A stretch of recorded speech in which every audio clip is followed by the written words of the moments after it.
Yeah. Oh, yeah. Pop says back in my day, we had style, we had soul. Cali boy been laugh of that. You'll get to know. From vinyl spins to TikTok trends to worlds collide but never end.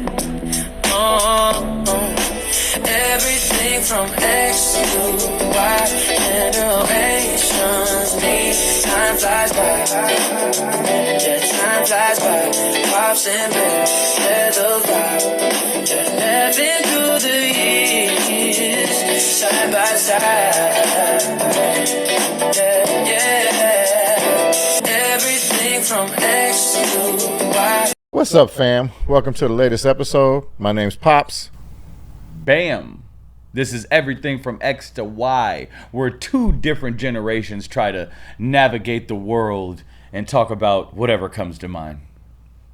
Absolutely. So today, what came to mind is football season's coming up, just about to start.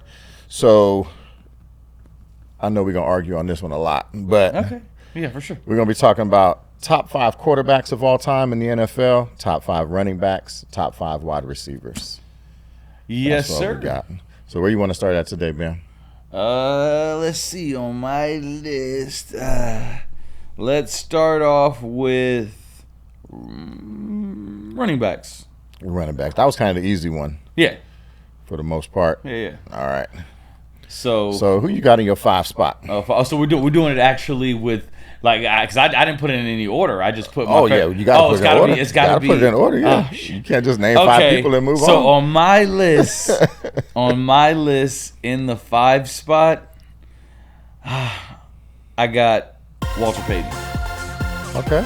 I got Walter Payton in my 5 spot. Yeah, Walter Payton. So what's your reasoning behind Peyton being in your 5 spot and not like a little bit higher? A lot of people are going to question why he's not a little bit higher. I understand. I mean, Yeah. For me, it's usually just because I feel like over time in sports, talent gets better. Mm-hmm. And so I feel like, he played at a time that people were good, but it's not as, what do I say? It's not as competitive as it is today. Like, you know what I'm saying? Like, I feel like the linebackers and, going into the 80s and 90s and stuff just got really, really good, So, I think that's why I put him down there at the 5 spot. So, I definitely, hear some young cats like you talking about that, and it's right. Of course, the athletic ability of men going through time, especially in NFL with all the technology, it's going to get better. But Walter Payton was the same athletic ability as the people he was going against. Of course he was. So it's like you can't say because he wouldn't have done as well against these linebackers because the linebackers he was playing, or he also, I don't know. It's just hard for me to say that because everybody was at the same level, and then those ones that are just, freakish talents are going to be better than everybody else around. And it's the same thing now. If you take him and make him born in 1990, or let me say 2000, have him playing now at the age of 25 and having all the technology going up through all the programs, through his whole life, he's murdering people still. He is. Because he just had that talent. So I have to go off what we have. But he did murder people. He did. He was good. He did murder He was good. But, who's your 5 spot? My 5 is Jim Brown. I got Jim Brown in my 5. And the reason I got Jim Brown in my 5 is because of the numbers that he was able to put together in half the amount of seasons of most of the, I won't say half, about 2/3 of the amount of a length of a career as most of these other running backs. Jim Brown only played in the league for 9 years. Only played in 9 years, but he's 12,000 yards. That's pretty he's got 12,000. He's got more yards than Eric Dickerson, more yards than Jerome Bettis, more yards than Tony Dorsett, more yards than O.J. Simpson, Gale Sayers, Earl Campbell, all these guys. More yards like I said, than all these guys. And this is, go ahead. There's people who are exceptions. For example, that's why even in basketball, Michael Jordan is going to be considered the greatest because he was first. Yeah. And so when you are at that, at the beginning of a sport like that and you're really good, it's great, you open the floodgates for other people, but I feel like then in turn you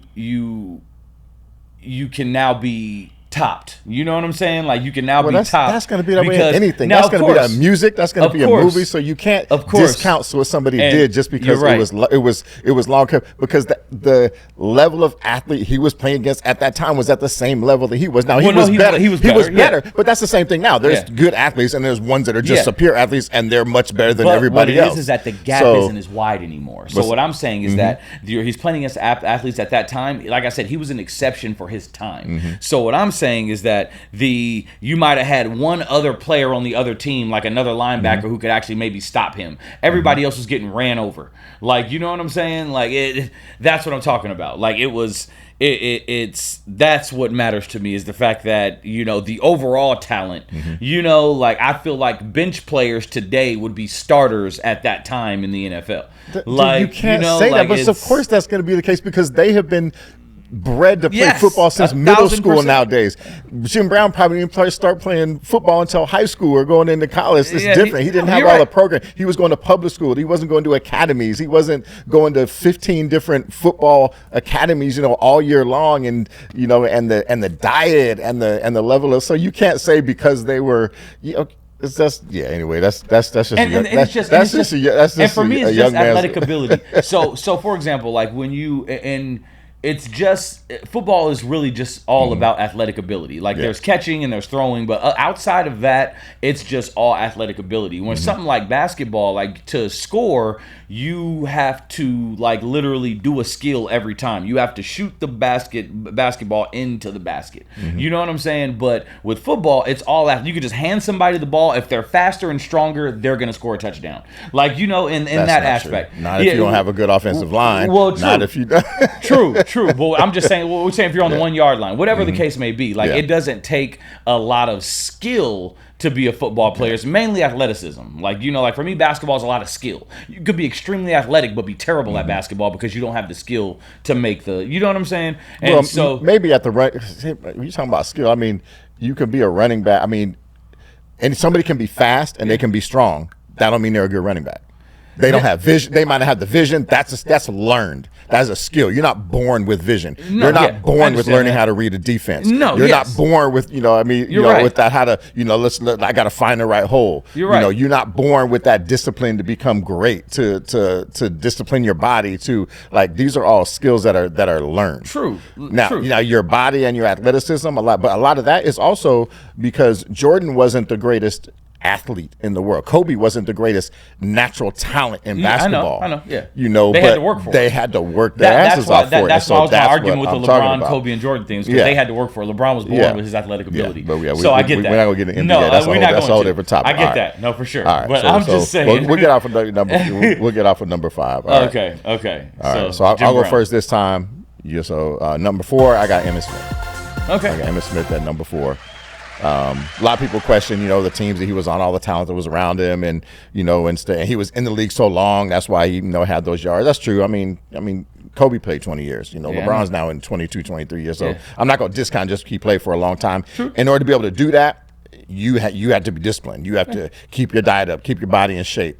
You know, I got Emmitt Smith number 4. He is, of course, you know, the number 1 all-time, you know, rusher as far as yards. But I'm not just I am very analytical, so a lot of stuff I have ranked is, you know, based on stacks and stack rankings. But then where they ended up, I'm still moving around based on, like, I've seen all these guys play. So, like, if I'm starting a franchise, and that's also how I look at it too. A lot of people look at, okay, well, this guy was a great running back, or he was a great talent at running back. So if I'm starting my franchise, I'm going to pick him.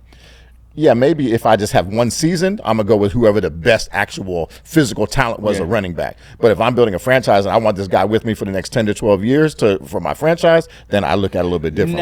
That's why I'm looking at. So you're based on the fact that you already know that he had longevity. So if you just had to pick Emmitt Smith just based off his talent or, you know, who he is, just his size, and you don't know if he's going to have longevity, you're still picking him to start your team? He's going to be one of the ones. He's number 4. He's number 4 on my list. I got 3 other guys ahead. No, of him. I understand that. I get that. Well, because Emmitt Smith. Okay. Yeah. Emmitt Smith. Out of the people that aren't in my top 5, if I was to say somebody else that I may put over Emmitt Smith if I was starting a franchise, maybe LaDainian Tomlinson. No, I'm sorry, maybe Adrian Peterson. Okay. But outside of that, I'm not using it, picking any of these other guys. All right. So for instance, like we all know, Emmitt Smith, he's number 1 in yards. Yeah. He is number 1 in touchdowns, but he's number 10 in fumbles. Yes. Now, granted, he's number 10 in fumbles. When I say number 10, I basically picked 10. These are my 10 best running backs, stack ranked them, and then pick my 5. Okay. Pick my 5 from that. Now, he played a long time, so he's naturally going to have a few more fumbles than somebody that only played 11 years versus the amount of years that he played. And there's some people might think you have him too low, to be honest. But he was 12th in yards per carry. Yeah. 12th in yards per carry. So Gotcha. that's gonna take a lot off. There's a few other running backs that had more like explosive plays. Like I have them ranked by like 15. If they had plays of 15 yards or more, he was kind of low on that list. So that's why. But he was really high. Touchdowns, yards, all that, and then also playoff wins. He was number 1 in playoff wins. He had more playoff wins. He was the only running back in the top 10 that had more than 10 playoff wins. Yeah. So yeah, so really he's got to see, as you guys can see, he's a lot more prepared than I am, and he comes with stats and everything. I'm going off the eye test. That's what I'm going off of. Yeah, and that's why the reason you're going off the eye test. So basically, you're just going off of highlight films of Emmitt Smith. You haven't seen him play for a whole season. Yeah. No, I was too young. As a good player. I mean, when he was with the Arizona Cardinals at the end, like, you might have just saw like that. Walter Payton. I have to see. I just saw highlights. Yeah. Exactly. I didn't get to see him play for a whole season. No, you're right. Yeah. So 100%. That's why you got to look at stuff. To look at history, you have to go back and look at numbers and see how they compare and look at other people around him. Because if you're just going off the eye test, of course, somebody who played in the 60s and 70s is going to look slower, going to look, than somebody who's playing in the 2000s or in the 90s. It's just natural. It's called evolution. Yeah, of course, it is. No, you're 100% so right. When you're going off the eye test, you're not going to pick anybody that played before 95. Yeah. No, I got in most cases or earlier. So yeah. That's why I can't just go off the eye test. I got to look at the whole picture. So for me, my number 4, I have Eric Dickerson. Okay. So I mean, it's Eric Dickerson. Mm-hmm. Like, the man was dominant. You know what I'm saying? During his time, he was dominant. And so, like I said, I watch highlight film. I've seen, tape and stuff like that. And so I'm like I said, it's an eye test thing. I'm like, when you see him, he's dominant on the field. And that's what I like in my running back. I want him to be dominant, run people over, or juke the hell out of somebody, one or the other. Yeah. That's my determining factor. And so, yes, I have Eric Dickerson at my number 4 spot. Yeah. Yeah. So Eric Dickerson, for me, if I was putting him in, he was ranked, he was 6th. He just filed the top 5. See, for me, that was Emmitt Smith. So you're going off eye tests, I'm going off like I've seen that, but I'm also looking at what did he produce on the field. Yeah. Out of the top 10 running backs, he's the only one that has less than 100 touchdowns. He has less than, everybody else has over 100. Some into Emmitt Smith at 175. That's crazy. Yeah. Now seasons, the yardage in seasons. Now touchdowns. You're right. Now yardage though. Yeah. Now yardage, there's 1, 2, 3, 4, 5, 6, 7 running backs with more yards than him on top of that, and have the touchdowns to go with it. But yeah, he was in my 6th spot. I loved watching the films of. I've seen him play. Yeah. Not live, but I've seen him. Seen him play on TV. For me, the kind of person that fit that same mold as Eric Dickerson, I wanted that kind of have higher, but I just couldn't do it because of longevity and stat. Was like Earl Campbell, very similar, right? He just a big running back, Eddie George style, just a big running back, just run you over, nice. But Eric Dickerson fell just out, so that's a good one at number 4. Okay, all right, who you got at number 3? Okay, so me, I go next. Okay, let's see. So number 3, oof. Tough. Number 3, I have Bo Jackson. I got Bo Jackson. And when I talk about dominance, I don't think there's ever been a more dominant running back to ever touch the football than Bo Jackson. And for me, like I said, it's not even like the man's 40 time. He ran like a 4.1 40 or something crazy at his size. Yeah. You know, like, and literally, like, the way his career ended because of how physically gifted he was. They did studies, and they said that because he pulled his hip out of socket while running. That, like, never happens to anybody. When somebody just grabs your leg, you'll just fall down. But he was running so powerful that he got his leg grabbed and pulled his whole hip out of socket. Yeah. Like, that's crazy. Yeah. Like, you know, and that ended his career. Yeah. And so, like, for me, like, when you're that strong to where your demise is how talented or how crazy talented you are, like, that's, it's the pure athleticism is crazy.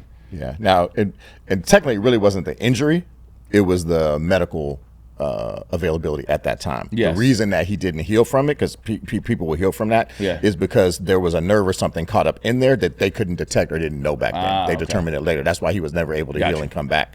From that.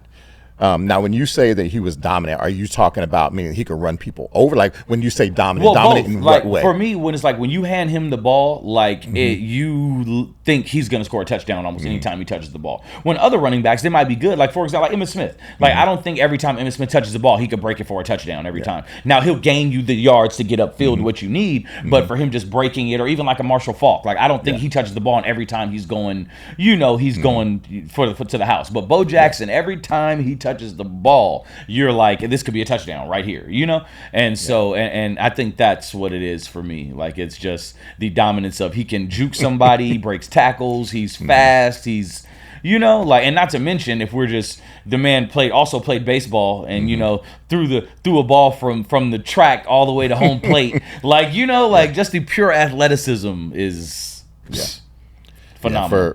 For me, it's for, like, once again, I'm looking at the guy to have some longevity. If you don't have longevity, your numbers at least need to be up there with the tops within that short period of time that you played. And Bo Jackson just didn't he didn't do it. Yeah, and see, for me, that's what I mean by eye test. You know, so for me, but you're saying eye test. You never saw him play. Well, I saw highlights. I'm just saying I can watch. I can watch and see. Like, how could you say that you didn't think Emmitt Smith was going to do a touchdown when all you've ever seen is highlights? You know, you can't. Well, that's Emmitt Smith. True, I've seen Emmitt Smith play. Like, I never seen both. You didn't see Emmitt Smith when he was when he was really good. He was really good before you were even a 49er fan. That's not true. Well, I want to say before, because you've never seen the 49ers win a Super Bowl. That was in the. And the last time Emmitt Smith won a Super Bowl was the year after the 49ers won their last Super Bowl. So you never saw him. He was still good. You never saw him play. He was okay. He was still good after that into the mid and late 90s. He was all right. I saw him in the 90s. Exactly, but you didn't see him during his 7 to 8 year span where he put his legacy together. Yes. You know, he was out there playing football with a broken forearm on the ball that holds us, and was still holding the ball in a hand. That's great. And running over people over the goal line. Good job. So I'm just saying, because like how could you say on one of them that one of them is the eye test? Now.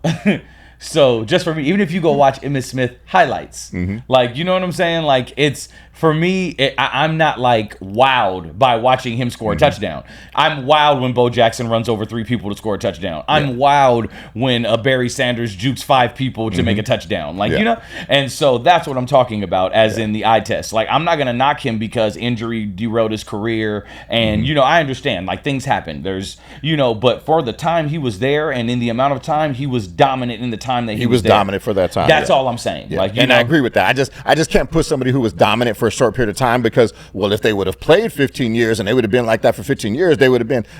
People consider Biggie one of the greatest rappers of all time, and the man only has 2 albums. Yeah, and they consider him one of the greatest rappers of all time, and that's widely renowned. Music and sports is different. But I'm just saying, lyrical ability doesn't go away. But it matters. It doesn't go away. That's not true. If you're, it can change. I mean, it can change when it comes to, like, if they don't adjust to a certain style and people now, you know, a certain area don't listen to them now. Yeah. But to be as lyrically as good as you are at that time, you can stay that lyrical for your entire life. Yeah, you can get better, or you can get better, or you can change. Yeah. But in sports, you have a short window. Like, you're not going to be, you know, good, and then 10 years later, you know, I can be good again.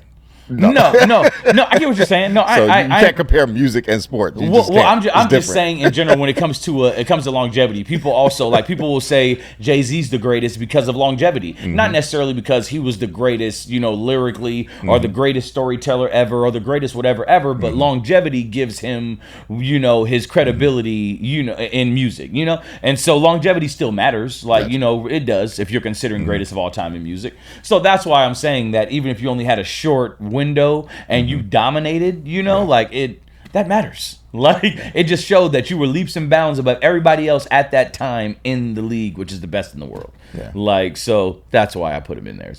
Bo knows. Bo knows. Bo knows. He was an amazing athlete, and as far as a physical athletic specimen, I would definitely have him in my top 5. Yeah, and running back ability. But when you can't have that long career, I can't put you up because the numbers some matter. of these other guys. Yeah.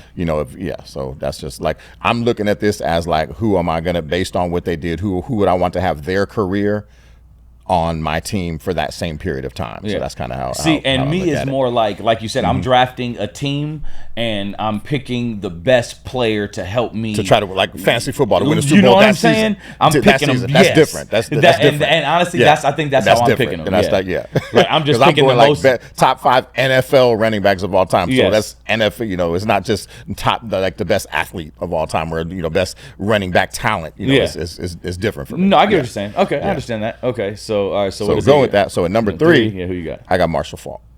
You got Marshall Faulk. Okay, at number 3. Seen him play his whole career. Seen him play in college. So one of the things that stands out for me about Marshall Faulk is that he didn't quite have some of the yards of some of these other bigger running backs. Like when it comes to the top 10 running backs I have listed here, he was 10. He was 10 in yards. But in those 10, in being ranked 10 in yards, he was 3rd in touchdowns. That's pretty good. He's scoring touchdowns. You know what that also says? That also says that your quarterback was getting you down there, and you just got to score these little short run touchdowns. I seen him play his whole career. I seen him destroy our 49ers season after season after season on long runs. So on plays of 15 yards or more, he was 6th. The reason he doesn't have the yards is because he had a lot of other talent around him. He had Isaac Bruce, he had Torrey Holt. I know. So he had all those guys. So they dropped. But when he got that ball, he's scoring touchdowns. He was 3rd in touchdowns. And another thing that made me put him up there also is that he played 13 years in the league. And all these other running backs, except for Barry Sanders, except for Emmitt Smith, are right about there. He was 3rd in fumbles, meaning 3rd least in fumbles over that 13 period of time. Yeah. So that's really good. Ball security, scoring touchdowns without getting as much yards. That's efficient. Yeah. That's a running back talent. That's a top 5 for me. And also they always talk about how he didn't there were people who saw him without his pads on. He didn't look like some type of physical specimen. Yeah. But he would go out there and dominate. Never did. I can respect that. Did. Yeah. Looked like a normal dude, but just out there dominating on the field. Yeah. And he also peaked. He went to San Diego State, so he wasn't going to these big Power 5 schools to play football. They never even sniffed an NFL championship or a big bowl game with him. But once he got to the NFL and started having better coaching, better teams, that's he peaked. Some players peak when they get a little bit older. Yeah. So, but he did have crazy talent around him. Do you think he would have been just as good? On a team without that much talent? Well, he'd have been more because he would have got the ball more because he would have been the only person to give the ball to. Yeah, but what I'm saying is that now they can key in on you. You can't key in on somebody when you have other people you have to watch. I can see you could say that, but in basketball, that plays more for me. In football, not as much, because if you're keying in on a running back, considered a great running back, if you have a good offensive line, a running back is gonna excel. It's what they do once they pass the line. Yeah. And even if you have not top flight wide receivers, if you got 2 or 3 guys keying on the running, those wide receivers are going to be open, no matter how bad they are. Yeah. Or they're just mid range or mid-range wide receivers. They're still going to have guys that and throw see the ball. Now Marshall Faulk actually got they to may see not play. throw the catch the touchdown when they get the ball, but they're still going to get those catches. Yeah. So and I saw Marshall Faulk play, do. so that was you know what I'm saying. I got to see him play, and I would say one of the best plays I've seen. I remember I was watching. I don't know who they were playing against. I remember Probably the 49ers. He went right. He went into a pile. And it looked like he was he was going to be done. Yeah. And all of a sudden, you see him pop out the pile of dudes, and it was just crazy to me. I was just like, wow, So definitely talented. Yeah, he's up there. But Yeah, it wasn't on my list, but. All right, who's your number 2? Have we had anybody on the list yet? Nope. Like everybody you've named has not been on my list. That's crazy. That's good. I think the top 2. The top 2 I think the top 2 are probably going to be. Yeah. We're probably, I don't know if they're going to be in the same order, but so in my 2 spot, I got Sweet Feet. I got Walter Payton. Oh, okay. So that's your number 2. That's my number 2. Oh, okay. So now we have one that, except for mine was lower. I had Walter Payton a little lower. Yeah. Okay. And then why'd you put him at number 2? I put him at 2 just because of when I looked at all the numbers. Now, I didn't get to see Walter Payton play. If I did, maybe it was at the end of his career. I can't quite remember, at the very end of his career. I don't remember the exact years that he played, but I didn't, so I don't really have that eye test. But he was number 2 in yards. He's only like 2,000 yards behind Emmitt Smith. But he was 6th in touchdowns. Mm-hmm. And that's with he didn't have all the other amazing attacks. He didn't have, Hall of Fame wide receivers around him taking touches away and stuff like that. So I think he was electrifying on certain plays from what I've seen, but wasn't like. Did he win any Super Bowls? No, because he was Chicago. Right? Chicago did not win a Super Bowl during that. They didn't win until '85. Oh, okay. That's the only Super Bowl that's the only Super Bowl they won since I've been alive. I think is in '85. Yeah, they went to one I think when we in the 2000s, but with Urlacher back then, didn't they go to one? I don't remember Chicago going to a Super Bowl. Okay. Yeah, I got you. They were always good. I remember they always had good defenses and good teams, but no, I feel. And then he was also with that he was 12th, meaning he had. So I actually ranked more than 10. It was actually 13 total that I ranked.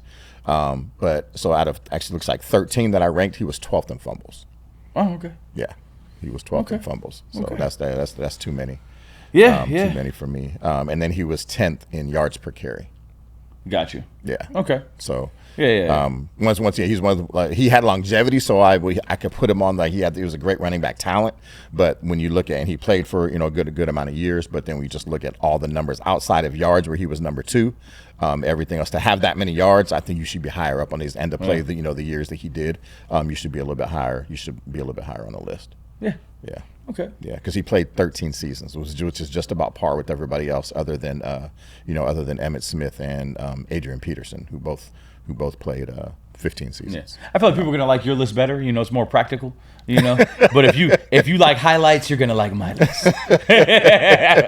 If you like crazy, specimens on the field, you're gonna like my list. So my number 2. Who's your number 2? Is the great O.J. Simpson. Oh, come on. It's the great O.J. Simpson. Okay, that because everybody's talking about the the Saquon Barkley and him getting all the O.J. did it in fewer games. Okay, he did it in the fewest games. What was it? 14 games back then. What was it? 14 games they played. 14. It was 14 games. Yeah. Like. Dominance. That's what I'm talking about. That's what's on the top of my list. Did you dominate when you were in the league and you were that guy? Did you dominate? What was your best point and pure domination? For me, there will never be anybody ever again to run that many yards in 14 games. So you're putting him in there because of one season? I'm putting him. Yes. There you go. Yes. You're making him put him number 2 because of one because he's season. O.J. Simpson. Because of one season, O.J. Simpson. Because of how dominant he was. because in the 13 running backs that I ranked. Yeah. So he played for 11 seasons. Okay. So he played for more. He was only 2 short of Walter Payton, 13. He was 11th in yards. Okay. 11th out of 13. 11th in touchdowns.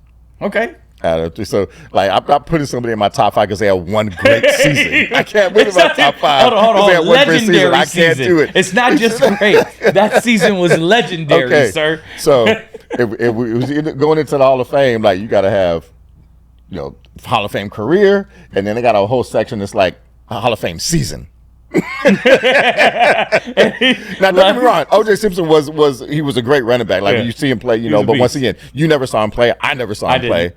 So you're going off of highlights. That's it. You're going off of what you've seen on highlights. That's it. And the stats and looking at his him running through the airport on that. You feel me? And jumping over the luggage. Jumping over the luggage in the Hertz commercial. In the Hertz commercial. Hey, the man was a beast. That and one season and putting him number 2 of all running backs. Like he's OJ, like the most polarizing figure. No, man. I mean, this is gonna get people talking. They're gonna be mad at me. They're gonna be upset that this man put OJ at number 2. OJ in top 5. Sorry. That's why I did it. Because I knew your list was gonna be very practical. I'm like, let me make mine. So okay, and we already know who number one is, and both of us have the same number 1, and that's the amazing Barry Sanders. No, I got Roger Craig. You got Roger Craig. You got Barry Sanders, okay? And we all know why. Like, for me, Emmitt Smith would not have that record if Barry stayed in the league. Like, and if Barry would have been on that Cowboys team, he'd have multiple Super Bowls just like Emmitt Smith. And, if not more, because he's better than Emmitt Smith to me.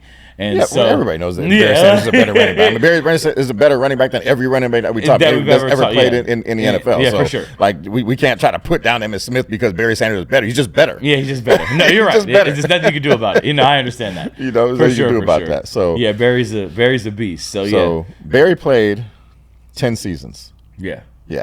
And still, with all my rankings, only playing 10 seasons, he's still ranked number 1. Yeah, of course. When you're talking about, if you take yards, I looked at yards, touchdowns, fumble, yards per carry, yards of plays of 15 yards or more, and playoff wins. Ranked all that out. He's still ranked number 1, only playing 10 seasons.